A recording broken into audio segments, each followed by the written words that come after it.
आखिर कौन है धनबाद का कोयला माफिया? क्यों पड़ गई ईडी पीछे? आखिर इतने दिनों से घोटाले चल रहे थे वहां पर, सरकार की नजर इतने दिनों तक क्यों नहीं पड़ी?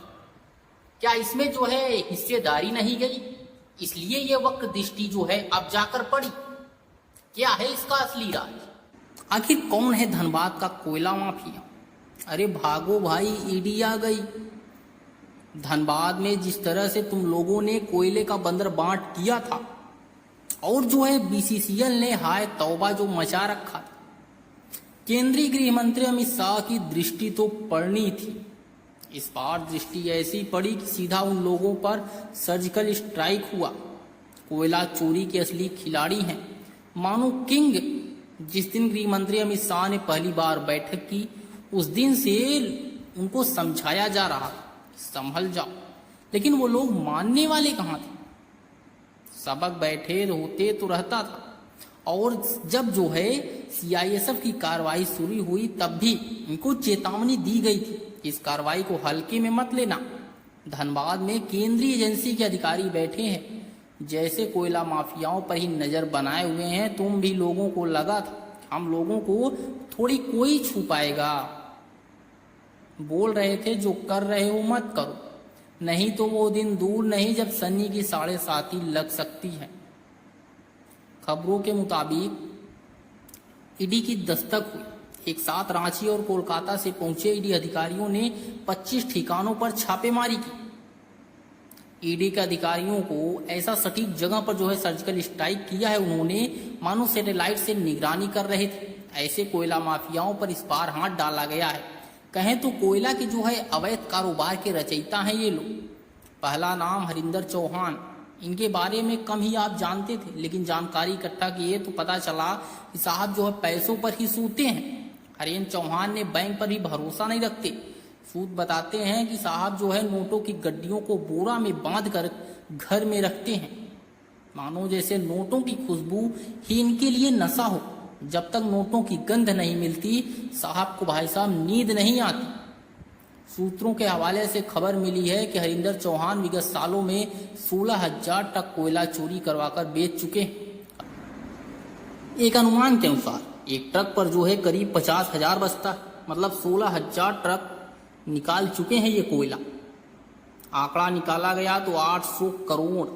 एक आम इंसान इतनी बड़ी राशि की कल्पना नहीं कर सकता, लेकिन हरिंदर चौहान ने 800 करोड़ पचा गए।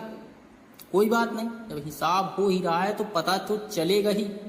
ईडी के साथ इनकम टैक्स की टीमें भी ने एंट्री मार ली। आखिर कहां तक बच सकेंगे हुजूर? सूत्रों ने एक और तगड़ी जानकारी दी। हरिंदर चौहान के भाई अरुण चौहान धनबाद के डिप्टी मेयर हैं, लेकिन बड़ी खबर यह है कि हरिंदर चौहान ने अपने भाई अरुण चौहान को डिप्टी मेयर बनाने के लिए करीब 7 करोड़ रुपए खर्च किए थे।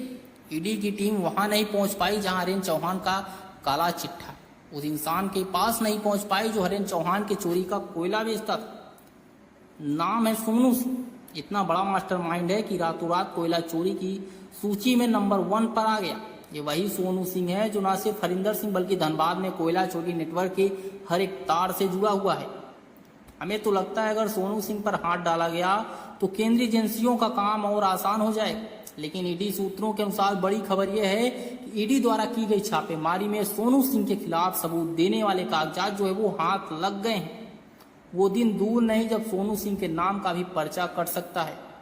ईडी ने 25 से ज्यादा ठिकानों पर छापेमारी की, तो जाहिर सी बात है कि खिलाड़ी 1 या 2 तो होंगे नहीं। चलिए कुछ और लोगों के बारे में हम आपको थोड़ा बताते हैं। नाम है गणेश यादव। इनके शकल पर मत जाइए, इतना मासूम ये भाई साहब दिखते हैं उससे कहीं ज्यादा करामती हैं। कोयला का खेल अगर किसी को सीखना हो तो आपके लिए ये गुरु समान है। गणेश यादव और पप्पू मंडल मिलकर जो पूरा छरिया ही बेचने निकल पड़े थे। सूत्रों के अनुसार जो जानकारी मिली है ये बताती है कि धनबाद में चल रहे हार्डकोक भट्टा के ये लोग माई बाप थे। इस खेल की जो जानकारी मिली है, गणेश यादव, पप्पू मंडल और ये भी सभी जो है कोयला माफिया अवैध कोयला माइनिंग करवाते थे। पहले तो ये कोयला जो है बिहार, बंगाल और लोकल हार्डकोक भट्टा में आसानी से चला जाता था, तो वहां भेजे जाते थे। लेकिन जब से बिहार और बंगाल में अवैध कोयला बंद हुआ तो इन लोगों के हाथ पैर बंध गए। इन लोगों ने नया रास्ता निकाला।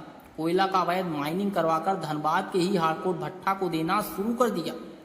अब सूत्रों से पता चला कि ऐसे करीब 50 हार्डकोर भट्टा के कागजात भी ईडी के हाथ लगे, जो 2 नंबर का कोयला खरीदते थे। तो ऐसे खुला पैसा कमाने का नया रास्ता बन गया था। चिंता की बात तो ये है उन सभी हार्डकोर भट्टा के मालिकों के लिए भी है जो इन कोयला चोरों से 1 टन भी कोयला खरीदे हैं। तो आपके हिस्सेदार जो हुजूर आप लोग भी हैं, भरपाई तो सभी लोगों को करनी पड़ेगी। किसी दिन भी सुबह दरवाजे की घंटी बजेगी और हो जाएगा, मतलब छापा पड़ सकता है। इस बार बचना नामुमकिन हो गया है। देश के चाणक्य पूरी तरह से धनबाद के अवैध कोयला कारोबार पर सर्जिकल स्ट्राइक के मूड में है और स्ट्राइक शुरू भी हो गया है। ईडी की छापेमारी के बाद कितना विकेट गिरेगा ये तो कोई नहीं जानता। ईडी के रेड की सीधी मॉनिटरिंग केंद्रीय गृह मंत्रालय से हो रही है। हरेंद्र बाबू हों या सोनू सिंह, गणेश यादव हों या पप्पू मंडल, चाहे जो हों, नेताजी जैसे रोहित यादव और इम्तियाज खान लग नहीं रहे हैं। इस बार बच पाइएगा। काट की हांडी बार बार थोड़ी चढ़ती है। इस खबर की बारीकियों पर हम बने हुए हैं। इस मामले को लेकर आपकी क्या राय है? आखिर क्यों अचानक से ईडी की रेड पड़ी? इस पर आपकी क्या राय है वो हमें कमेंट बॉक्स में जरूर बताइएगा। जय हिंद, जय भारत।